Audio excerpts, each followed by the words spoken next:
A പത്മകുമാറിനെ പുറത്താക്കാൻ CPIM ആലോചിക്കുന്നതായി സൂചന. നടപടി തീരുമാനിക്കാൻ നിർണായക ജില്ലാ സെക്രട്ടേറിയറ്റ് യോഗം തിങ്കളാഴ്ച ചേരും. കേന്ദ്ര കമ്മിറ്റി അംഗങ്ങൾ ഉൾപ്പെടെ യോഗത്തിൽ പങ്കെടുക്കും. തെറ്റ് ചെയ്തിട്ടില്ല എന്ന് പത്മകുമാർ പാർട്ടിയോട് വിശദീകരിച്ചു. ശ്രീരാജ് ബാബു വിവരങ്ങളുമായി ചേർന്നു. Sreeraj, good morning.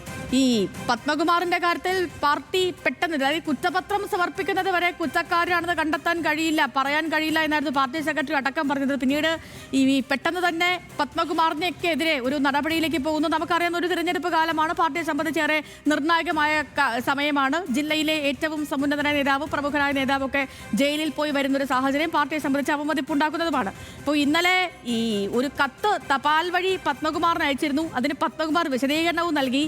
തൊട്ട് പിന്നാലെ കടുത്ത നടപടിയിലേക്ക് പോവുകയാണോ പാർട്ടി? ചെയ്തു അങ്ങനെ വേണം മനസ്സിലാക്കാൻ. എ പത്മകുമാർ ജയിലിൽ പോകുമ്പോഴും ജയിലിൽ നിന്ന് പുറത്തിറങ്ങുമ്പോഴും CPIMന്റെ പത്തനംതിട്ട ജില്ലാ കമ്മിറ്റി അംഗമായി തുടരുകയാണ്. പ്രതിപക്ഷം കോൺഗ്രസ് ഇത് പ്രധാന ആരോപണമായി, ആക്ഷേപമായി തെരഞ്ഞെടുപ്പ് കാലഘട്ടത്തിൽ ഉപയോഗിക്കുമെന്ന കാര്യത്തിൽ സംശയവുമില്ല. അതിനിടെയാണ് ഇപ്പോൾ ഒരു നടപടിയിലേക്ക് കടക്കുന്ന തരത്തിലുള്ള സൂചനകൾ പാർട്ടിയിൽ നിന്നും വരുന്നത്. കഴിഞ്ഞ ദിവസം ഇത്തരത്തിൽ പത്മകുമാറിനോട് വിശദീകരണം ചോദിച്ച് കത്ത് നൽകിയിരുന്നു.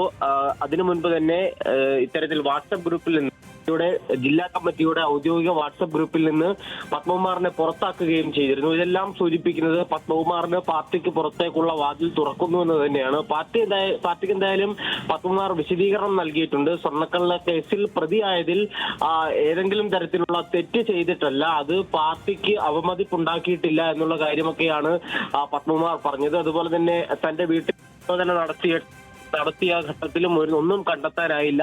ഉണ്ണികൃഷ്ണൻ പോറ്റിയുമായുള്ള ഏതെങ്കിലും ഒരു ചിത്രം പോലും തന്റെ പുറത്തു വന്നിട്ടില്ല എന്നുള്ള കാര്യങ്ങളെല്ലാം പറഞ്ഞുകൊണ്ട് താൻ തെറ്റ് ചെയ്തിട്ടില്ല എന്ന് വിശദീകരിക്കാനാണ് മറുപടിയായി നൽകിയ ആ കത്തിലൂടെ പത്മകുമാർ ശ്രമിച്ചിട്ടുള്ളത്. എന്തായാലും ജില്ലാ സെക്രട്ടേറിയറ്റ് യോഗം തിങ്കളാഴ്ച ചേരുകയാണ്. കേന്ദ്ര കമ്മിറ്റി അംഗങ്ങൾ ഉൾപ്പെടെ ഈ ജില്ലാ സെക്രട്ടേറിയറ്റ് യോഗത്തിൽ പങ്കെടുക്കും. ആ സെക്രട്ടേറിയറ്റ് യോഗത്തിൽ പത്മകുമാറിനെതിരെ നടപടി ഉണ്ടാകാനാണ് സാധ്യത. പത്മകുമാർ നൽകിയ വിശദീകരണം ആവശ്യപ്പെട്ടതിന് മറുപടിയായി നൽകിയ കത്ത് ജില്ലാ കമ്മിറ്റിയിൽ അവതരിപ്പിക്കും. ശേഷം ജില്ലാ കമ്മിറ്റി അംഗങ്ങളുടെ കൂടി അഭിപ്രായങ്ങൾ കേട്ട ശേഷം ചർച്ചയിൽ അഭിപ്രായങ്ങൾ കേട്ട ശേഷം മാത്രമായിരിക്കും പത്മകുമാറിനെതിരെ നടപടിയെടുക്കുക. എന്തായാലും ഒരു നടപടിയിലേക്ക് പത്മകുമാറിന്റെ വിഷയത്തിൽ CPIM കടക്കുന്നു എന്ന സൂചനയാണ് നിലവിൽ പുറത്തു വരുന്നത്. തെരഞ്ഞെടുപ്പ് കാലഘട്ടത്തിൽ ഏറ്റവും പ്രധാനപ്പെട്ട ജില്ലയിലെ ഒരു നേതാവ് സ്വർണ്ണക്കൊള്ള കേസിൽ ജയിലിലാകുന്നു, തിരിച്ചു പോരുന്നു. ഇതെല്ലാം തന്നെ പ്രതിപക്ഷം പ്രധാന ആയുധമാക്കി തെരഞ്ഞെടുപ്പ് കാലഘട്ടത്തിൽ ഉപയോഗിക്കാൻ സാധ്യതയുള്ള ഉണ്ട് എന്നിരിക്കെ കൂടിയാണ് ഇങ്ങനെ ഒരു നടപടിയിലേക്ക് CPM കടക്കുന്നത്. ഓക്കെ, ശരി ശ്രീരാജേ, ശരി.